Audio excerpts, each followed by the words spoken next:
Yes, right now it's time for the People's Court. This is that moment where we discuss something of serious and national importance. And arguably right now, this week, there's no greater topic than, of course, the finance bill. And we're here to attempt to unpack it.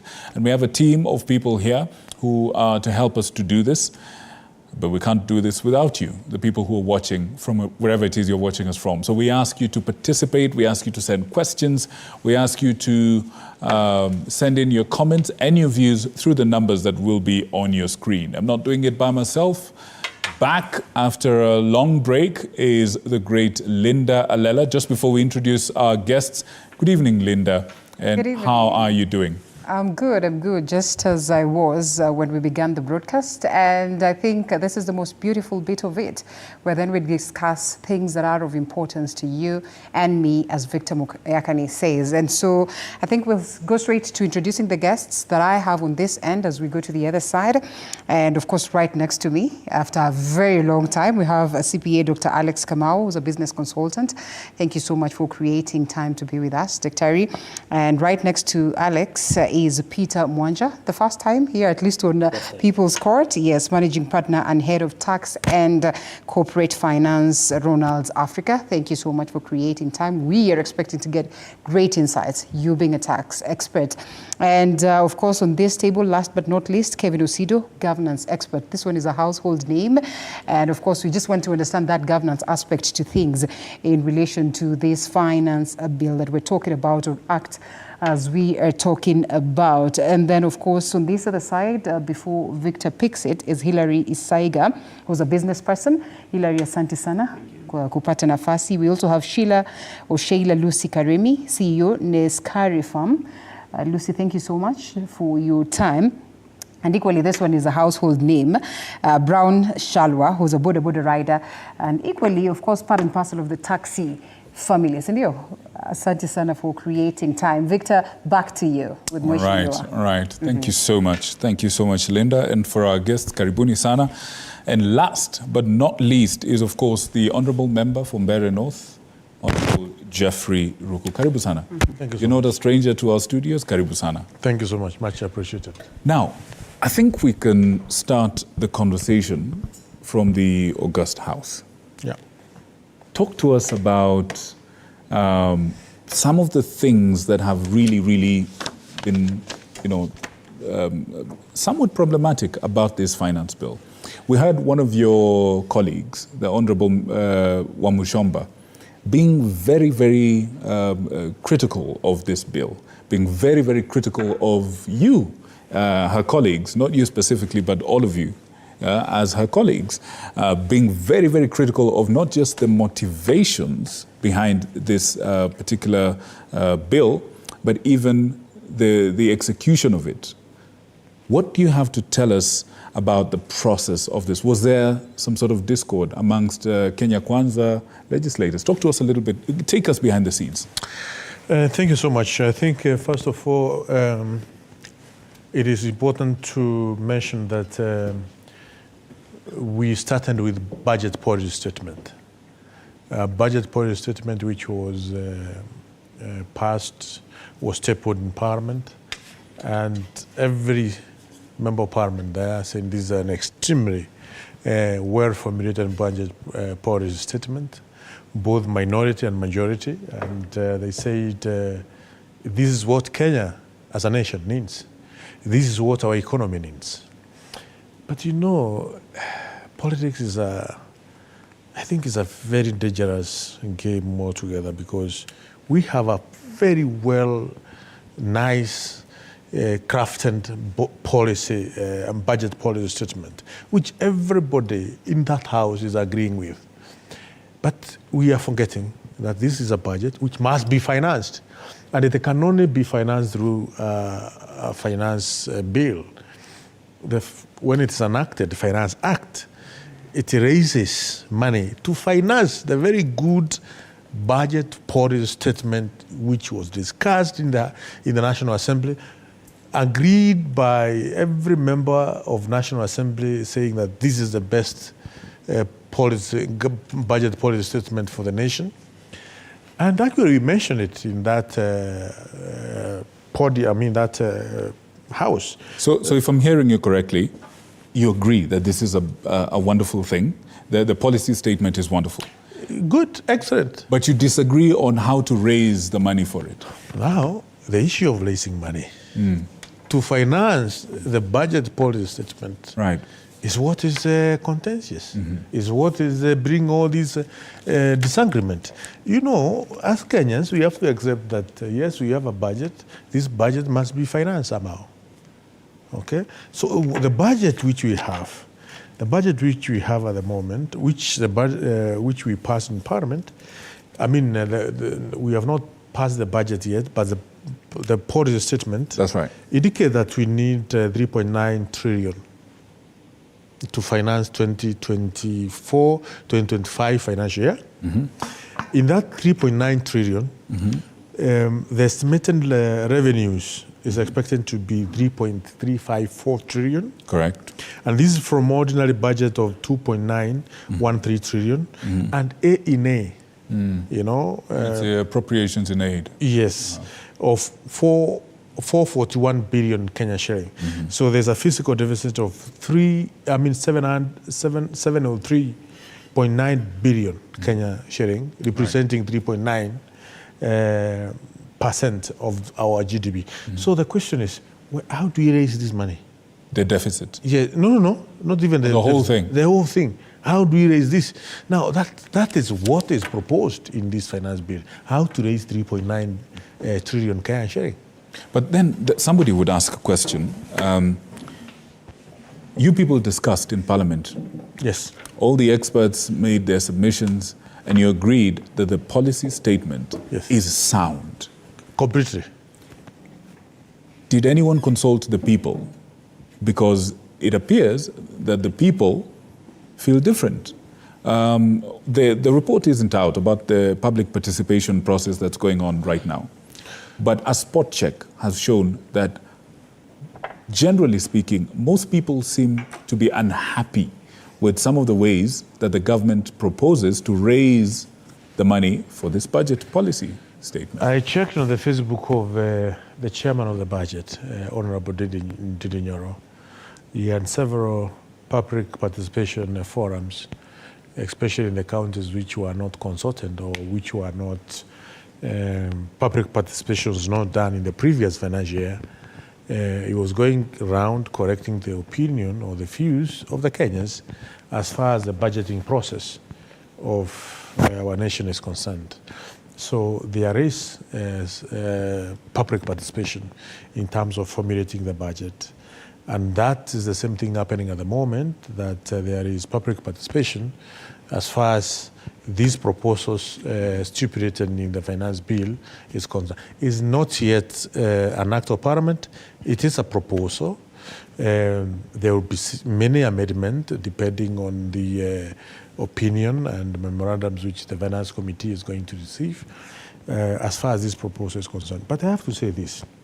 So are you saying that there's no room, just before you say that, and you will say that, are you saying that people are worried for nothing, that it's not set in stone, it's not going to be as bad as it looks right now? Yeah, people should not be worried. Kenya should not be worried as far as the proposals stipulated here is concerned.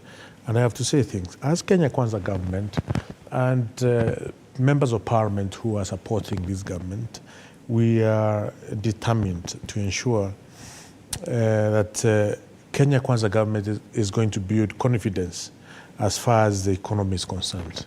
The only way of building confidence in our economy, and so far the president and his government have done a credible job, and this can be attributed to the report which was released yesterday by Kenya Bureau of Standards, indicating the economic performance the year 2023. We have to ensure that there is no fear and uncertainties within the economy. Any economy in the world does not like uncertainties. And that's why many Kenyans were extremely worried when we are talking about the fluctuations in Kenya shilling versus dollar. At the moment, Kenya shilling and the exchange USD and Kenyan shilling, it is very steady, it's very strong. Kenyan shilling is becoming very strong every single day. Today we have seen is at 128. Remember, a few months ago it was at 160. Also, another very important parameter is stability of oil prices, which were quite high. We have seen the gradual decline day by day. Even a few days ago, there was a slight decline of 1 shilling, 2 shilling. So these parameters are showing some levels of confidence, some levels of stability as far as the economy is concerned. The other thing also, which is very important, corruption. We can come back and I feel like that's a very important subject, and we should have some time to revisit that. I suppose as we transfer over to Linda, the question now becomes, if we're experiencing this growth, why is it that a lot of people are concerned that this growth might be somewhat slowed down or affected in one way or another by the proposed changes? Linda, over to you and your panel of experts. All right, thank you so much, Moyakane. Before I even get to engage the panelists here, who are now going to get to the nitty-gritty details of the document that we are referring to, allow me to speak to Brown as well as Lucy here, so we can also get to understand whether the common mwananchi really understands what the finance bill is and what it's all about, or perhaps it's just the hullabaloo and the political machinations that we actually get to witness. Mheshimiwa says that there's a delicate balance, especially when there's the involvement of very important matters and a combination of politics. And so, Brown, your understanding of the finance bill. Yes, I do understand the finance bill. And what I can say about the finance bill, I think the Kenya Kwanza government, it's moving so fast. Okay. Without understanding very well the economy and the difficulties common mwananchi are going through. First of all, I'll start with the corona pandemic. We experienced a lot of loss during corona time. Yeah. When we come to the situation of finance bill, there is a lot of things that we are supposed to look or we are supposed to do before we implement or we talk about the bill. First of all, we must come up with a document, and then we give Kenyans enough time for them to assimilate so that they can make the correct decision. Second thing, we don't have trust with our elected leaders, whether in the parliamentaries or the other or counties or whatever. We don't have trust in them because if we say maybe according to the proposals in 2024 finance bill, I saw we have in Luya, we prefer to those people Wambumuli. I can refer to them as a Wambumuli. What does that mean? So Wambumuli, those are people who can marry many wives. Okay. And is there anything wrong with that? Yes. In 1974, there was that law that was passed by the last regime. They said that those people, even if you want to marry 16 wives, you will not be taxed. But according to the finance bill 2024, those people will be taxed. Then I can say they are targeting Muslim community. Another thing, I can refer to the government. We have a lot of people we call amuriotos. I can call them amuriotos. Okay. Let me explain to you what amurioto is. The meaning of amurioto. Amurioto is a person who can pass a bill or can implement any rule in his or her office for the benefit of his stomach. Okay. So long as we still have amuriotos in government offices, even if we pass finance bill, then maybe KRA to using the same method to collect those a lot of revenue we collected. There's a lot of Luya to learn. I want you to hold it right there. We'll come back to you and learn some more about the Ambriotos. And the other ones are? Mambumulis.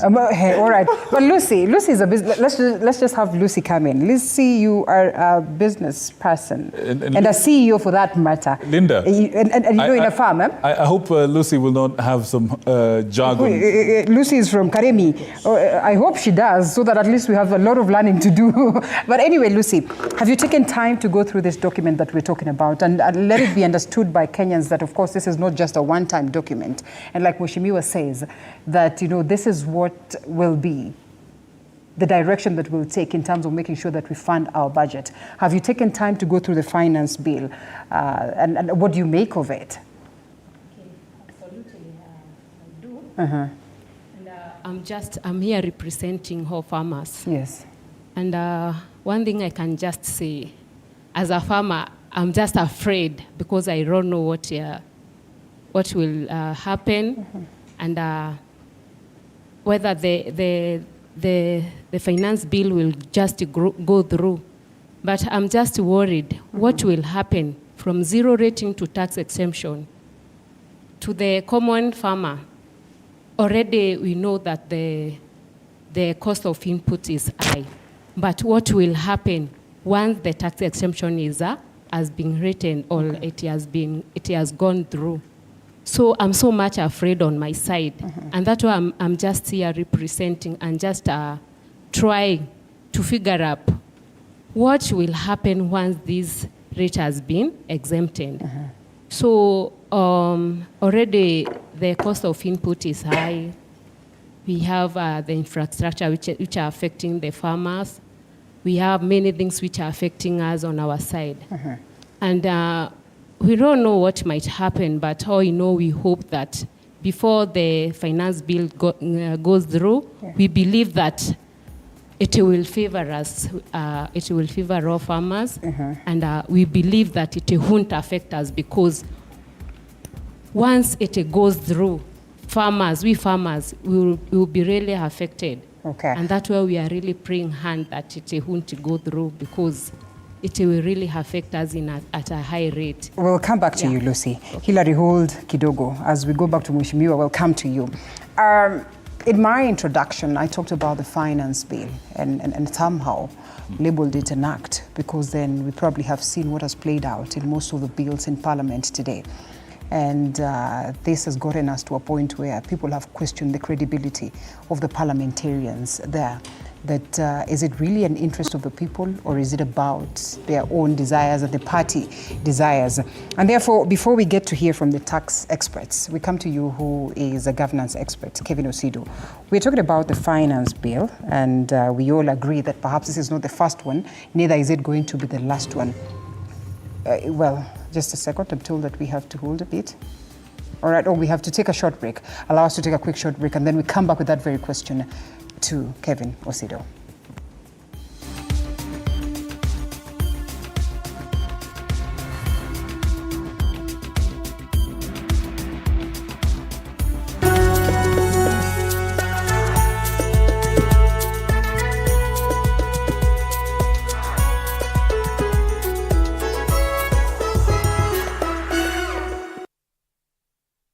Kila kiongozi ana hadithi yake ya kipekee. Wazazi wangu walikuwa bit strict kwa sababu mamangu mwenyewe, mimi kutoka kuzaliwa sijailala nje. The white small one, huyo ana sniff gunpowder na risasi na bomb. Alafu huyo mwingine ni ridgeback ana sniff simba. Even the employees knows that. So when in the boardroom is the chairman, the CEO, and the rest of. At what point are you a wife? The minute you get to that inside that door, you become now the wife. Na kila maamuzi wanayoyafanya hufichua mengi kuhusu utu wao na uongozi wao. We see God blessing us, and we now realize the power of giving also.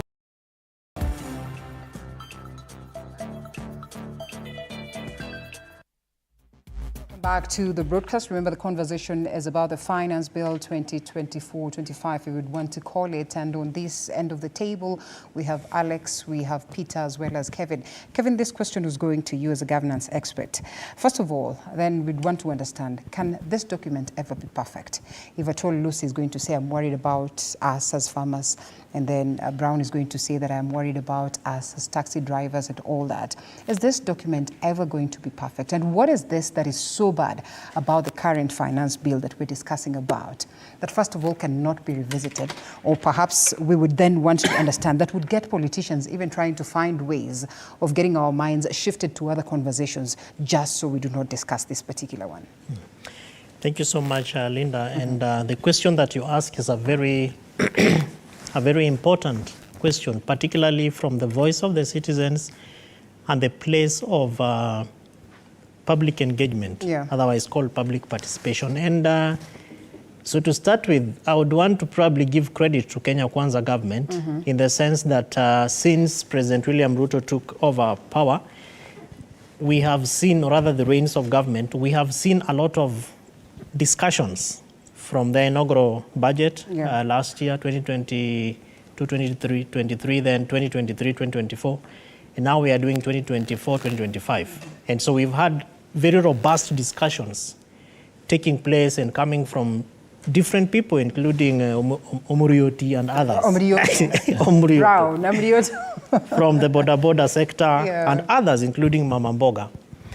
The only problem with the government is that this kind of action, or rather actions, have been flabbergasted in the sense that I don't think from the precedent that has been set by the government, they have taken very seriously comments and recommendations that come from the public. And so that therefore dents a lot of positivity from the budget process, which indeed is done in very many different phases. So we take note of the fact that even in the budget making process, which begins around the month of August, actually August 30th and ends around December 31st, of course, when our financial year as government begins from June 1st and within that particular process. But in all these conversations, we do not see the voice of the citizen taking Hold it. prominence. Allow me to ask this, that, the citizens then would also want to understand, well, this is enshrined in the Constitution, just how impactful is their voice in this particular case? Because we have seen a trend where most of the concerns of the public, seem to be ignored most of the times, are not put into consideration when we're talking about public participation. Yeah, precisely, and that's really where I was coming over into, to basically narrow down on why it is important for the government and the budget creators or budget makers to consider the voices of the citizens. And so for instance, it is the citizens who pay taxes. And if you listen to Mheshimiwa, for example, he's already taking us through mechanisms of revenue generation. And so from government perspective, taxation therefore begins one of their primary mechanism to be able to raise revenue to run government. But now you ask the question around what is it that government is doing to be able to bolster or to boost the citizens to be able to pay these taxes. Sadly to say, Linda, is that Kenya Kwanza government has not invested in the citizen.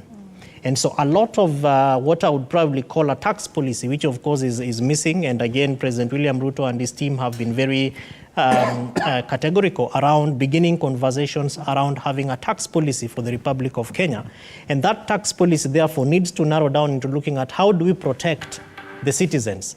And something that really sparked me was, of course, the economic survey by the Kenya National Bureau of Statistics and the release of the economic survey report, just at the point at which we are talking about the government, the finance bill and taxation issues. And this is purely because we keep asking government, on what basis are you either exempting different products? On what basis are you increasing this tax?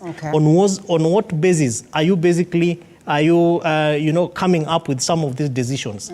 And it is because that basis is not there as we speak right now. Of course, there are ongoing conversations to be able to arrive at that basis, but that is why we also see why certain government institutions therefore want to try to come up with maybe statistics, for example, Kenya National Bureau of Statistics, to fill in the missing gaps. Okay. Now, if you look at some of the statistics that they released, and part of what the citizens are asking is, for example, if you are taxing us and we are jobless, create spaces for jobs, give us jobs. Yeah.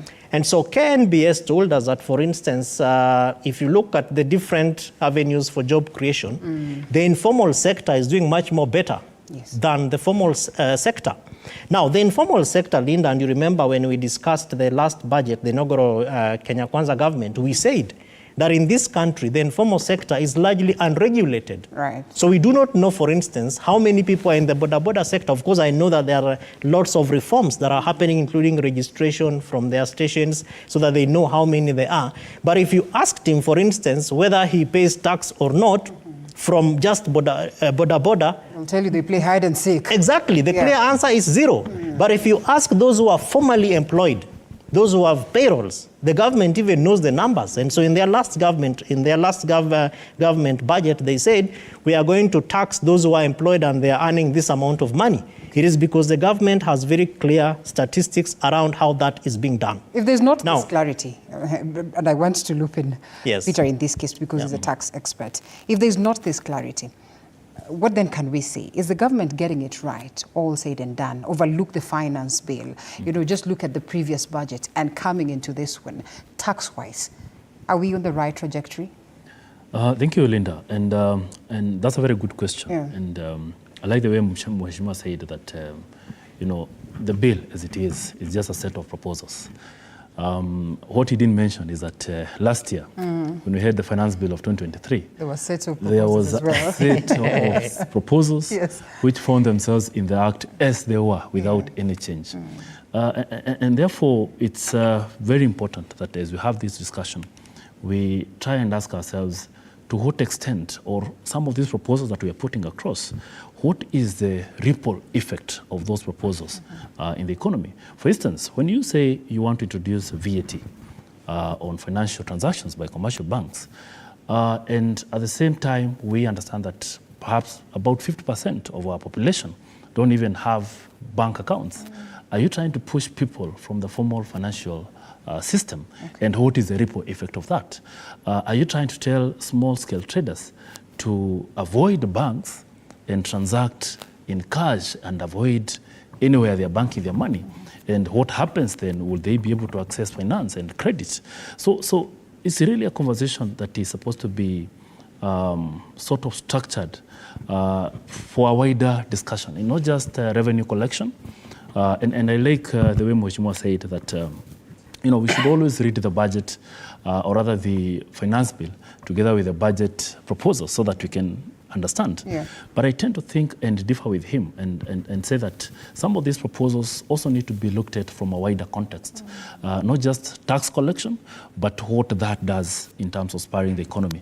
Because when you look at the bill in its current format, you realize there are very few incentives or few proposals to incentivize the economy so that, we get the border riders, having a better environment, we get business owners a better environment, so that ultimately the question of tax collection becomes a bit easy. We could have a problem with the current finance bill, which we also had a problem sometime last year. I think we had this very conversation, and Kenvi Nusudu can attest to that. If we're going to look at these reports, IMF, KNBS, highlighting that we're taking an upward trajectory, and therefore that's a good thing. Shouldn't we just trust the government, the Kenya Kwanza government, and say that perhaps, maybe, just maybe, facts and figures on the table, Linda, into the right direction? That's a very good observation. And, Linda, progress is something that is supposed to be felt by all citizens. It's not supposed to be just statistics, numbers on a paper saying that you've made progress as a country, or our GDP have grown to this much. The citizens also needs to be part and parcel of that progress. In your interaction with the citizens, say the social media, and I'm sorry I'm cutting you short because of time, we really have to take it fast. And listening to Brown, listening to Lucy, Hillary is yet to speak. We are talking about numerous proposals that are in this document. Do you suppose Kenyans really understand such that even when they are accorded the time to debate and to deliberate on these matters, then they can understand what they are doing? Are we committed to this? And that's the problem, Linda, because in as much as we're engaging in so much public participation, chances are the document will be passed as it is. Yeah. And some of the proposals, of course, I have to say that we have a bit of, positive aspects of the bill. Okay. For instance, the VAT increment in terms of the threshold from 5 billion to 8 million, which is something that is, is friendly to small business owners. But at the same time, we need to understand that, the public participation does not always seem to be taken into consideration by our lawmakers. And it's a time taking the shape or appearing that is just a process. The government is saying, okay, we'll do public participation because the Constitution requires us to do so. But at the end of the day, you don't find much of those changes or most of those proposals. Yes or no? And still on that, before we come to Daktari here, in the event that Kenyans are accorded maximum, opportunity to participate on this matter, do you suppose we have the fabric? Do you suppose we have proper understanding of some of these very important documents that we're supposed to deliberate on? The answer to, because you said yes or no, the answer is yes. Okay. But if I was to probably explain that answer, is purely because government does not take the Kenyan citizens seriously. Okay. And that is why in a number of proposals that are made by the citizens, and we have organized, we have sent memoranda, we have asked letters, petitions have been taken, you don't see that goodwill to be able to take seriously comments and recommendations by the citizens. Okay. Yeah. All right, Daktari, quickly to you and what you make of this very important bill, because at the end of the day, even if it's going to have some changes made, you'll be very quick. What do you make of it, and in terms of how we're just engaging as a people? Yes, a very good question, Linda. What I think about it is that because of the increase in taxation, what is going to happen is we are going to see increase in cost of production, and that will eventually lead to increase in prices of goods and commodity, and that will lead to inflation. And once that leads to inflation, actually we will see now the government again coming back to try and manage that inflation. And the way they manage inflation is again by raising the CBR rate, the interest rates. You see, when at a time like this last year, the government was borrowing at a rate of about 10% on treasury bills and treasury bonds. But because of the taxation that was introduced at a time like this last year, and it has taken effect over a period of 12 months, and we have seen cost of prices of goods and commodities rising, and now the government starts to panic that we have inflation. How do we manage this inflation? We raise interest rates, and when we raise interest rates, the cost of capital goes higher. And people now, when they go to the financial institutions to borrow money, they are subjected to high interest rates. Again, when the cost of capital increases, what happens? The cost of production has increased again. So it is a spiral effect. So what the government is chasing, it is not going to achieve it, because we are on a downward spiral. You increase taxation, because you have increased taxation, the prices rise. Because the prices rise, you say it is inflation. Because it is inflation, you raise the interest rates, you raise the cost of capital. It makes things worse and worse. Would that equate to what you suppose then policymakers should address to as well work on this finance bill, if not the future ones that we're talking about? Yes. What I would suggest is that you see, the president is highly, I would say, obsessed about increasing the tax to GDP ratio from 14% to 22%. But actually, what he should be obsessed about is increasing the GDP. Increasing the GDP, because if 14% right now is giving us 2 trillion, and we are having a GDP of 14 trillion. For a GDP of 14 trillion. And so if we expand that GDP from 14 trillion to 20 trillion, we would collect about almost 3 trillion at 14%, without hurting Kenyans more, without raiding the pockets of Kenyans. So the main thing to increase is the GDP. The president has a battery of advisors, finance advisors for that matter, and he being the lead. You want to tell me they have not told him that, briefly, as we cross to this side? I would say they have not told him that because, right now, we are operating in East African community. We have COMESA, that is common market of Eastern and Southern African countries. And also we have something called the African Continental Free Trading Area. That these countries, they are supposed to trade freely, that goods from Uganda can come to Kenya. And because goods from Uganda are more competitive than Kenyan, that's why we are seeing even our manufacturing sector shrinking. Because Tanzania is doing better than us. As we are increasing taxation, those countries are not increasing taxation. So at the end of the day, even the GDP is decreasing. And the president will achieve his objective of 22%. But you see what will happen when the tax revenue remains the way it is, the numerator, and the GDP shrinks from 14 trillion to 10 trillion, he will have achieved that tax to GDP ratio that is chasing, but at what cost? Now that we're talking money, I'm sure the three of you must have seen, and everybody else must have seen what it is that the offices of the advisors are actually using, and therefore we ask ourselves, is he having wrong advisors? Hillary, you want us to comment on that? You will comment on that, but we will have to go to this side before we get to Mheshimiwa briefly. Hillary, your view on the finance bill, but important, speak to the Member of Parliament. Unafikiri wa Kenya are well represented in Parliament today? If you can confidently say, do we have a Parliament that is worth its salt? Thank you for that question. Okay. I think I will represent the small business people deep down there in the village, maybe in small slums. To me, I think the government is taking Kenyans as the last option, as in whereby they'll do their own things in Parliament, then they'll come and convince us. Convincing us, they know that what we want most. Because in most cases, you'll find that people are crying over. They are hungry, they don't have money, the cost of living is high. So they'll come with the good words whereby they'll be telling people, if you do this, this is what you're going to get. But at the end result, we are the one who's carrying this bill. We Kenyans, we are the one who's carrying this bill. A member of Parliament... Evidently, it's the Kenyans who are supposed to do that anyway. A member of Parliament has gone to the Parliament, he was elected or she was elected. By the time she was going to the Parliament, as in we saw all was going to be well. But when she or he reaches there, it is a game of exchanging money, forgetting a common mwananchi. And the common mwananchi, come what may, come maybe 2027, they just come and tell us, now you saw what happened, so just give me another chance. Now, for how long will you be playing? Seriously.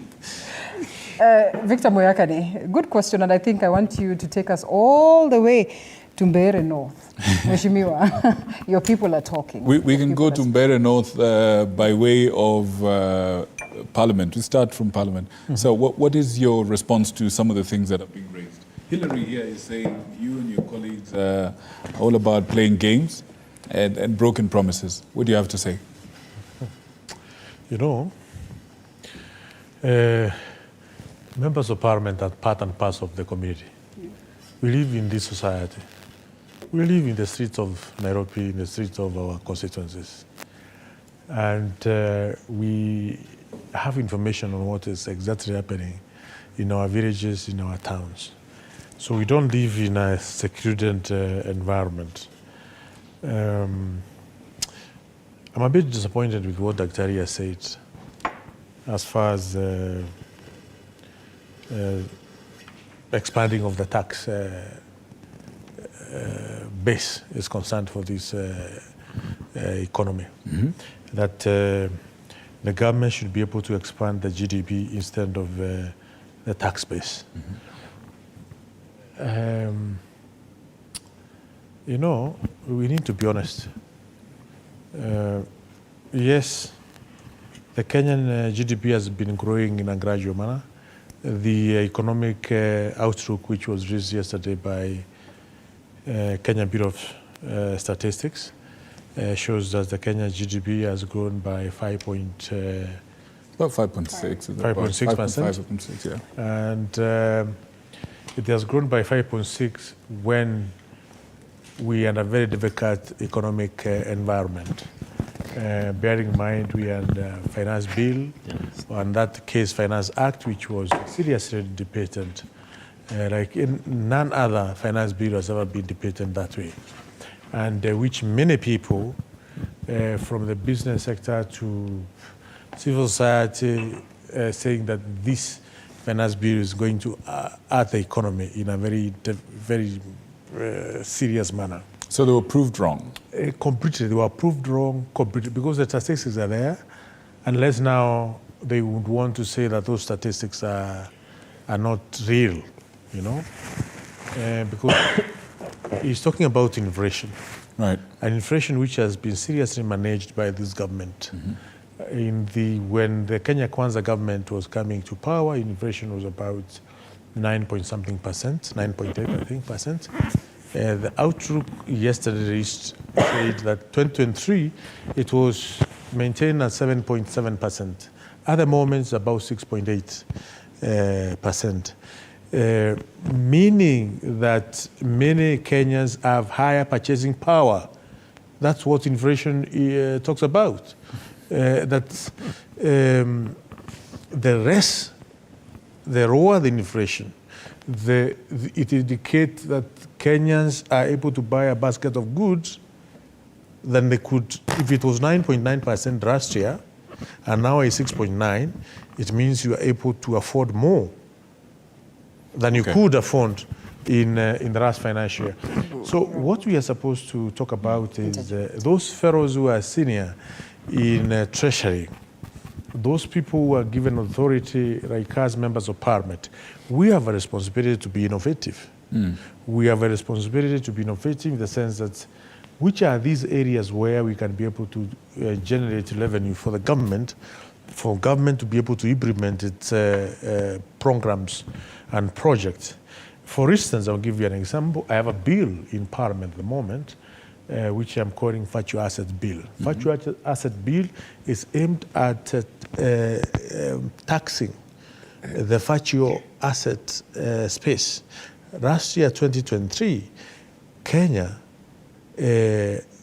space was, the trade which was done within the Kenyan marketplace, as far as virtual assets concerned, as far as cryptocurrency is concerned, was a tune of $20 billion. Out of that $20 billion, Kenyan government did not generate not even a single coin. Just before we, so instead of us taxing just before we proceed, and sorry to interrupt you, I need you to break down what you mean by the virtual assets, that sort of environment. You will talk to us a little bit about your bill. I want you to tell us. But before that, we want to take a short break.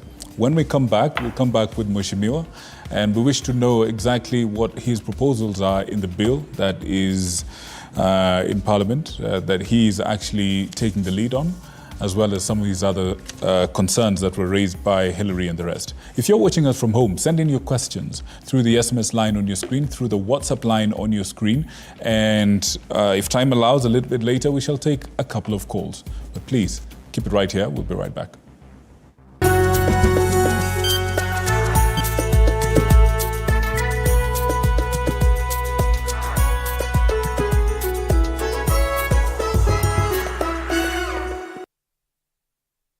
Kila kiongozi ana hadithi yake ya kipekee. Wazazi wangu walikuwa bit strict kwa sababu mamangu mwenyewe, mimi kutoka kuzaliwa sijailala nje. The white small one, huyo ana sniff gunpowder na risasi na bomb. Alafu huyo mwingine ni ridgeback, ana sniff simba. Even the employees knows that. So when in the boardroom is the chairman, the CEO, and the rest of. At what point are you a wife?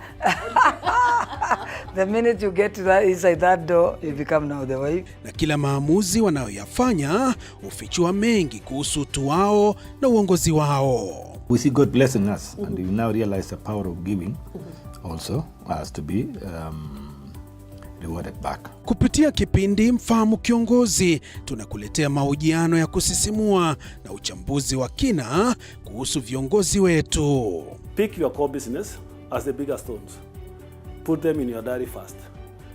Give priority the bigger things.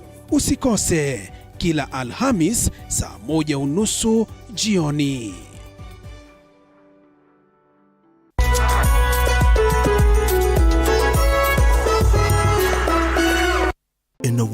challenges are as common as opportunities, there are those who dare to defy the odds. They are the entrepreneurs.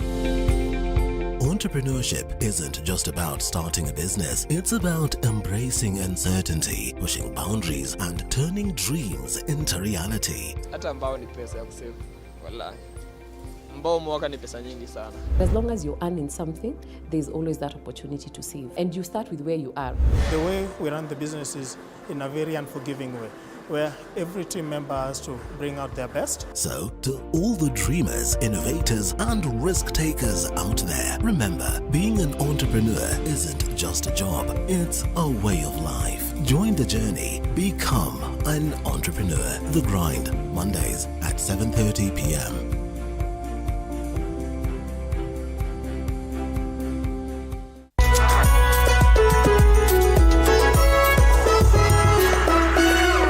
Here on Beyond the Limit, we celebrate the extraordinary achievements of individuals who... To respond to that, are you people meeting in the darkness and coming up with dark matter? Sure. But before we were on the break, you were talking to us about the virtual assets bill, is that it? Break it down for us, help us understand exactly what do you mean by that and how does that help Kenya to raise more money to finance its budget? Okay, I don't want to go to very deep. I mean, probably I might confuse further, but this what bill, are virtual assets? This bill is help us. What is virtual assets, Mheshimiwa? Yeah. We're willing to learn. Teach us. Okay, I'm sure the people here know about cryptocurrency. Mm-hmm.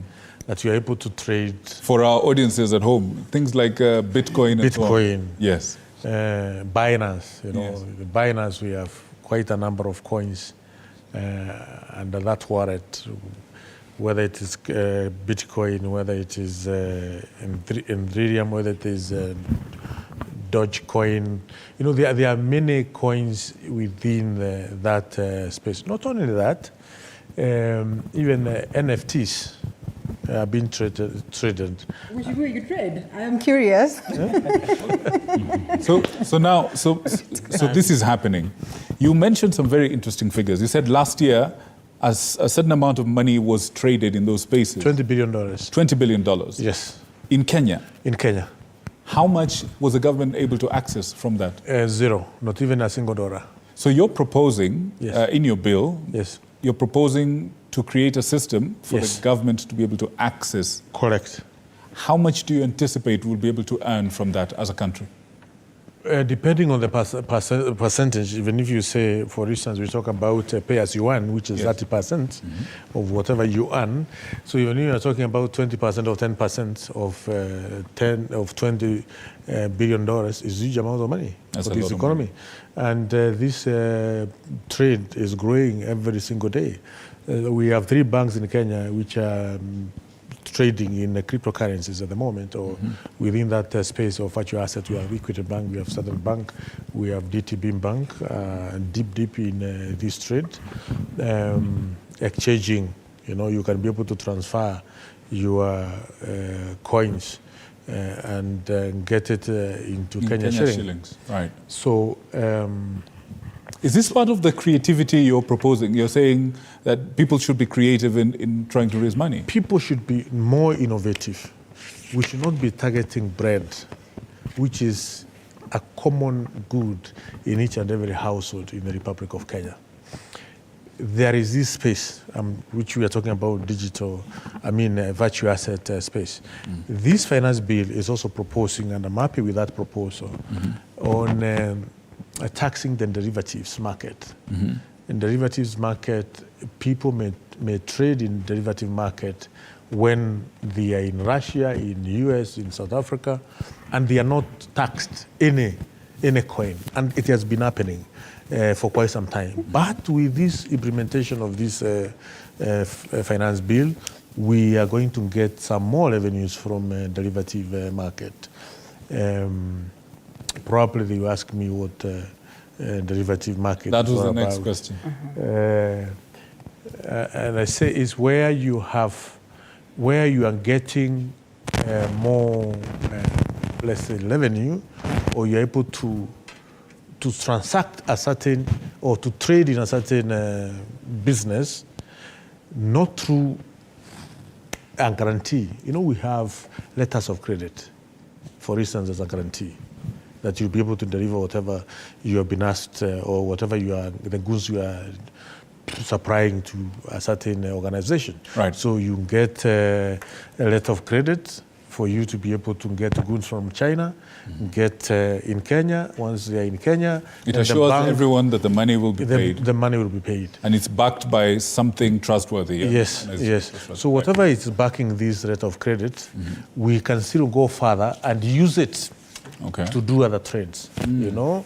So those derivatives, that trade of derivatives have been happening in our economy. You are what we may call Kenyan marketplace over the years, but it has never been taxed. But with this finance bill, we'll be able to implement a law which we can take advantage of the derivative market. Other than that, we need, what I'm trying to say, or the point I'm trying to stress is, the managers given job at Treasury, because they are the ones who come up with this bill, and of course it's tabled at the cabinet so that they can come to Parliament. They should be more innovative so that my brothers here and my sisters here should not be complaining. Now, fair enough, and that's a fair point. I would like you to address some of the concerns that Hillary was raising, some of the concerns that Sheila and Brown were raising. For example, Brown is very, very upset. I don't know about any night meeting for the members of Parliament.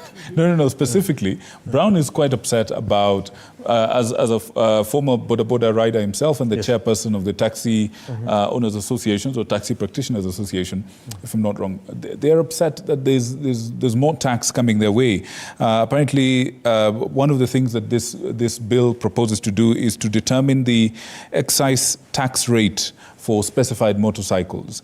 But from what he's saying, the members feel like the government just wants to tax motorcycles. So perhaps, Brown, you tell us, what is your main concern, and what do you think, what would you like Mheshimiwa and his colleagues to do for you? My main concern is we already pay taxes. Nowadays, we don't operate manually. Maybe I can say long time ago, we used to operate manually.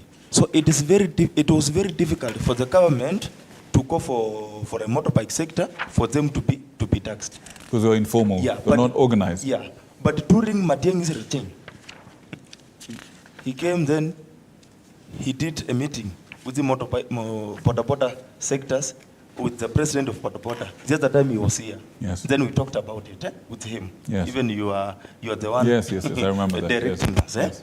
Matiang'i said, according to the analysis and statistics, every day, the deliveries within Nairobi alone per day, it's millions of deliveries.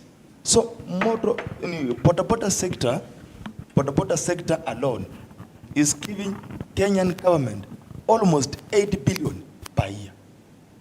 But because the government can collect like 8 billion on a motor sector per year, they don't have any manifesto or any agenda with the sector. So even if a motorbike guy involved in an accident outside there, they just help themselves. No even ambulance will come to risk. No even a politician will come to risk. Go to the hospital. The bill will be up to his family. Jisaidie wewe mwenyewe. Jisaidie wewe mwenyewe. Sasa mheshimiwa akusaidie vipi? The other thing, those apps we are working with, I cannot mention their names, because even Mheshimiwa knows some of those apps. Even himself maybe is using them. Sometimes he's using them. They are taxing us a lot. We are paying overtax, but our Mheshimiwa are here. The commission is high. Yeah, the commission is high. They are not helping us with anything. The other time, we were at the office of Murkomen. Yes. We striked, we called Murkomen, then we had a small conversation with Murkomen. Then he said he's going to make arrangement on how to visit those apps, companies.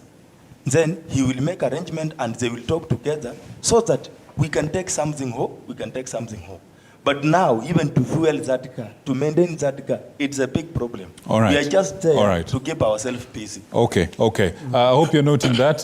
Let's take another point from... Can I respond to this? I wanted that so you can combine the two, if you may, please. Sheila, you haven't said much. Please tell us, what are your concerns and what would you like the members of parliament to help you with, especially now that we're discussing this thing at a very crucial time? It's not been enacted into law. What are your concerns? What would you like to be sorted by your MPs? Okay, on my side, I'm so much concerned of concerning the normal farmer who is at home.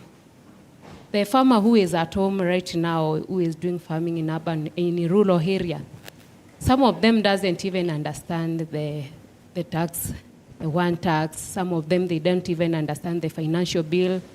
But at the moment they realize, that they are stuck because the cost of input is high, everything is high, but they don't even understand what is eating their money.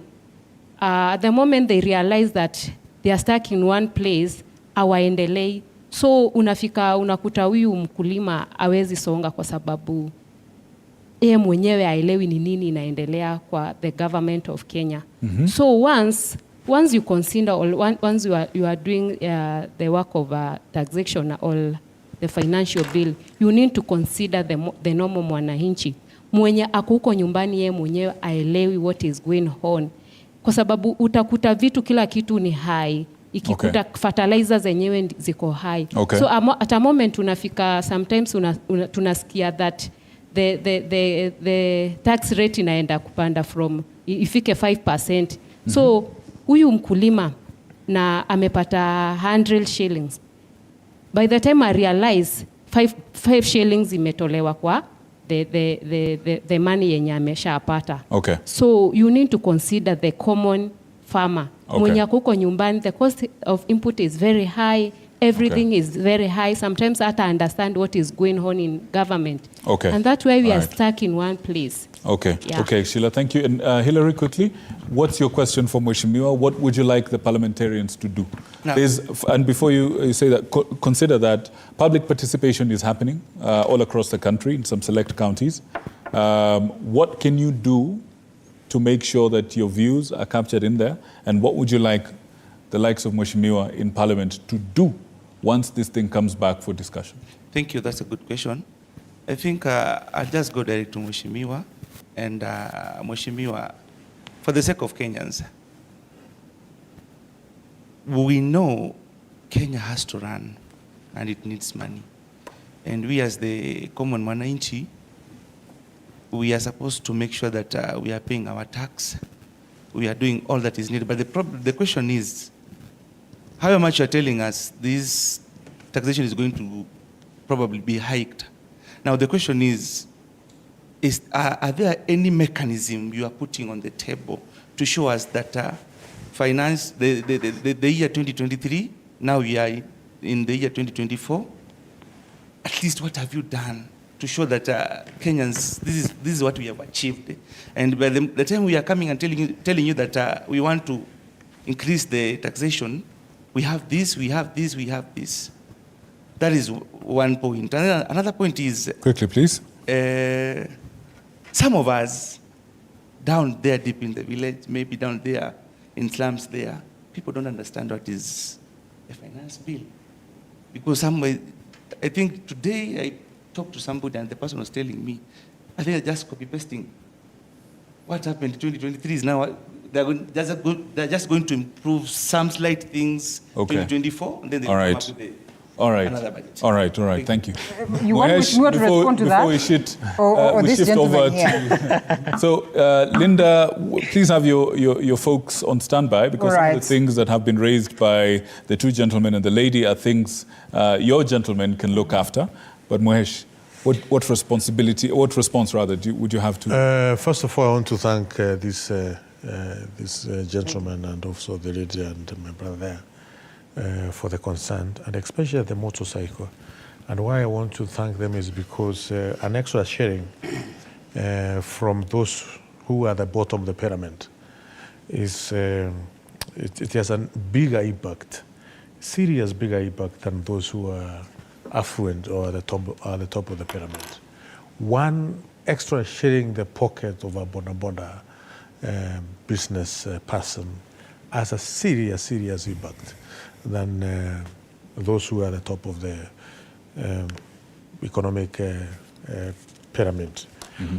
And that is key, that is extremely important, and it means a lot to the performance of an economy. And therefore, any tax which is going to increase the operation of a border, we will be in the forefront to oppose in Parliament.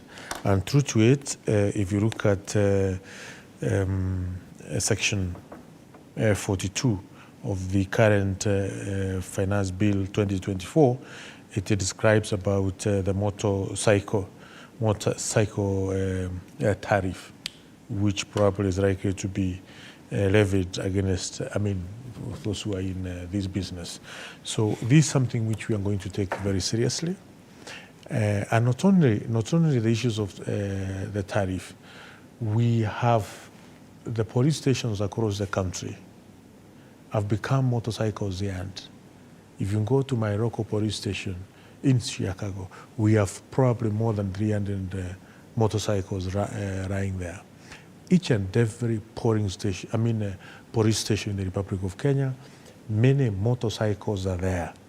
It is a clear indication that very humble people, very humble beginning, are suffering. Their business is completely killed, either because of a little bit of disagreement within the operation of that business, motorcycles detained in police stations, and now here we are saying we are going to earn some extra levy on motorcycle.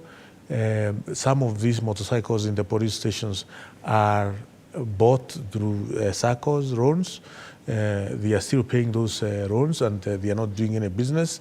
I have seen in my constituency, I have received so many calls where I'm told, Mheshimiwa, I have auctioneers here who are coming to, even they want to remove the roofs of my house. They are carrying furniture just because of a small loan of 30,000 and gotten from, I don't know, whichever microfinance is there. So I think it's a very critical point this gentleman has raised as far as motorcycle industry is concerned. We need, as members of Parliament, to look at it very, very, very seriously. If it's a question of a moving of a bill, a motion in Parliament, to ensure even those motorcycles, they can have a limit that police stations have to release these motorcycles within a certain period, because they are holding very people of humble beginning hostage, because they depend on that motorcycle to pay fees for their children, to feed those children. And I think we have to be mindful. Remember, the person who revolutionized the border industry is Mwai Kibaki. Is the president who zero-rated or exempted. Yes, indeed. So that a motorcycle can be affordable in our economy. And it really transformed the transportation sector in our rural areas, making the transportation efficient. Accessibility was tremendous. So he has raised an extremely pertinent point, which is very strong economically. And we have to do something as members of Parliament, and I will be one of those members of Parliament at the forefront to ensure this section or Article 42, Section 42 of the Finance Bill 2024 is properly articulated. Okay. The issues of farmers, true, we need to sensitize farmers more than what's happening. It is true, government has employed a few, about 15,000, I think, but I can check, field officers in the last, in 2023. But we need to see more. 15,000 is more number across the nation, so that we can be able to teach farmers, to pass information to our farmers on exactly what they're supposed to be doing, from the soil, from the climate. Remember, we are experiencing a lot of climate change at the moment. Okay. Issues to do with climate change. Okay. But also, the agricultural sector is growing according to the economic outlook, which was released yesterday. Right. But still, we have a lot to do within the agricultural sector, especially, and this is something which we have not been able to achieve so far. And I think Kenya Kwanza administration is going to achieve in terms of properly reducing taxes on the inputs, farm inputs, or the machinery, which we can be able to get from China or other nations, to the farmers to be able to buy those machinery, which can be able to add value, value addition, whatever is produced at the farm level. You don't need to take your maize to, I don't know, big miller. You can be able to mill your maize at your household, at home, or in the community. Package it and sell it within the village. Fair enough. So these are some of the things we need to do. Not only maize, but also milk. All right. Our potatoes, you can be able to transform, not only taking potatoes to the market, you can do the ketchup thing in your right in your house, or in your community. Victor Moyakani, Honorable Member of Parliament. I want to shift over to... Yes, I want you people to come to me in the best interest of time. Mheshimiwa, final point, your parting shot, please. We're entirely out of time, but I'd like to give you a parting shot before we shift over to the gentleman. What I know for sure is that the President of the Republic is extremely committed in transforming this nation. He's making very difficult decisions which are economically sound. They may look a bit as if they are not economically sound, but it's making difficult decisions which are economically sound for the prosperity of our nation. This has been attested by the economic performance of 2023. So that's an assurance. That's a serious assurance. Okay. We are in the right trajectory. And quick one, as a nation. As a nation, do you think the Finance Bill or maybe Finance Act 2024, yes or no, a yes or no question, do you think this will be proved right, just like you say the 2023 one was proved right? Yes, with a few amendments. We are going to make some amendments. All right, we shall be keeping tabs on that. Over to you, Linda, on the other side. The gentlemen here are Kenyans, beyond being specialists and experts in their own areas. We have very little time. I hope we could speak to some of these matters before we close. Top of my head, Dr. I would argue that there are numerous concerns that would come along with this finance bill. If I'm going to think about the question of transactions, most of the Kenyans will probably opt, just listening to what Brown said, to run away from debit cards and checks and all that due to these transaction costs. What would this mean? What impact would this then bring to the country, if at all this is going to sail through? What that means is for the longest we have achieved financial inclusion to a level of 90%. Okay. But now because people will start avoiding to use financial services, then we are likely to go back to reverse the gains that we had achieved in the many years that led us to where we are. Yeah. I would want to really say that the problem that we have is about the members of parliament, because we start by the issue of the issue of parastatals. That in 2014 we had 262 parastatals, and there's a committee, a task force that was created by the president then to reduce the parastatals by 75, to reduce 75 of them, to remove 75 of them. Yeah. But what has happened between 2014 and today, they have added more parastatals. So we now have 349 parastatals, and that's why you heard the other day the president complaining through the wage bill conference that 48% of the revenue that we are collecting is going to pay salaries. And the other issue is about the debt. They removed the debt ceiling.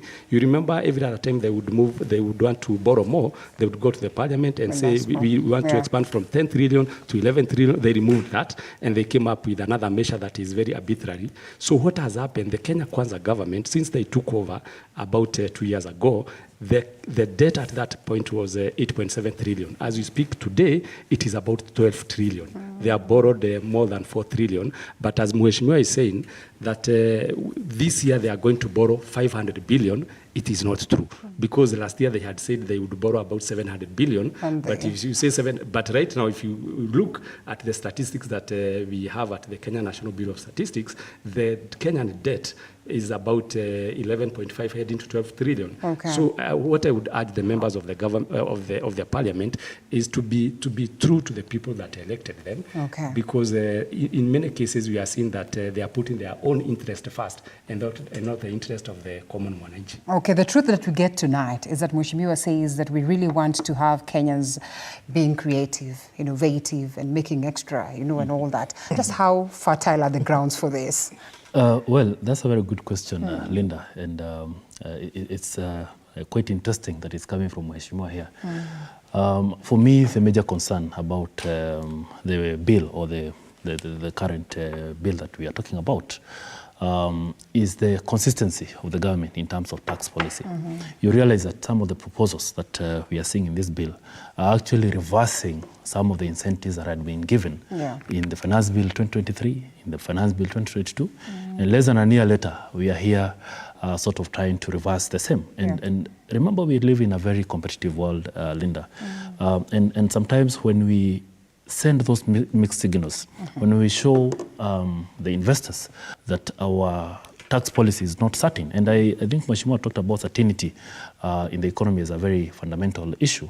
When we show that we are capable of having a policy today, and less than a year later we have changed it, I think that will be working against us. And secondly, and most important, Linda, the issue of some of the proposals that we have in the bill, in as much as they're not increasing taxes, administratively, they tend to almost infringe on Kenyan rights. And I'll give an example.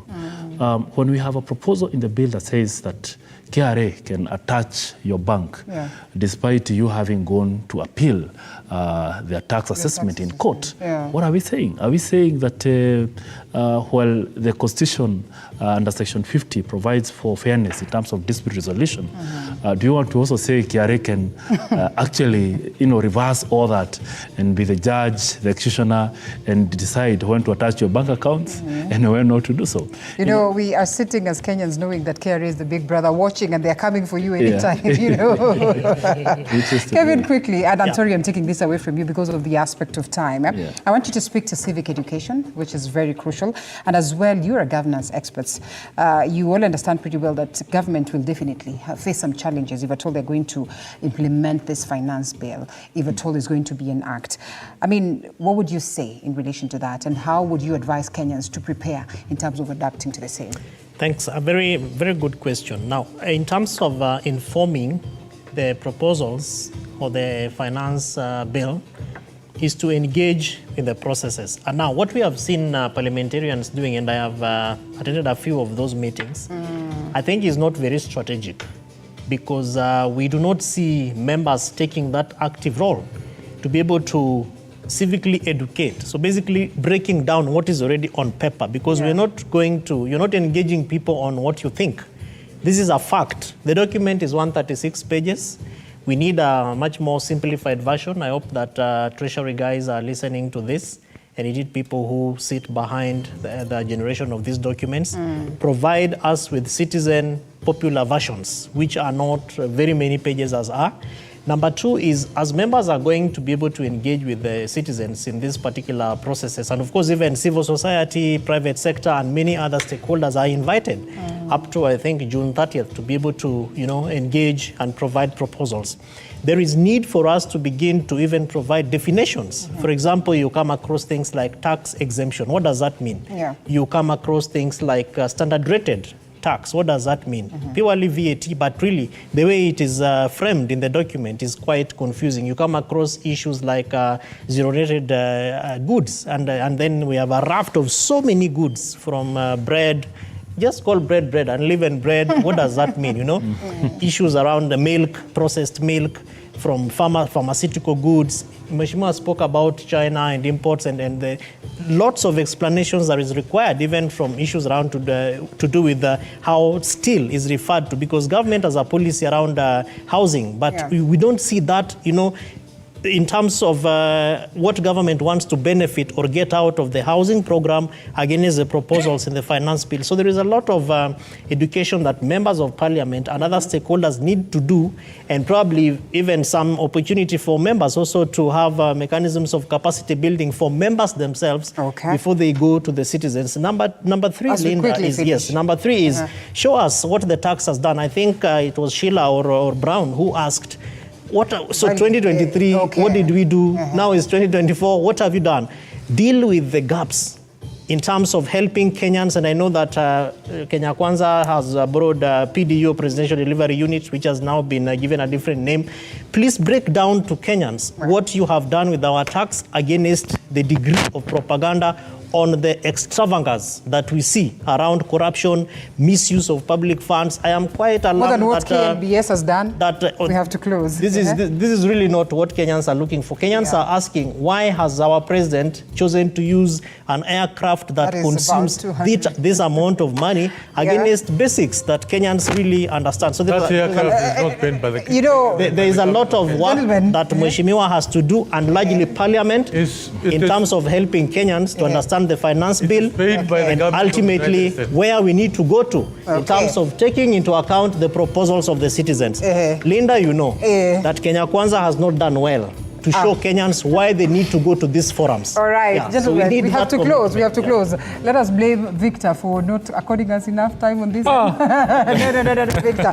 On a light note, last speaker, Kevin your own people. All right, Kevin Osido, governance expert, and right next to Kevin, Peter Mwanja, who is the managing partner and head of tax and corporate finance, Ronald's Africa.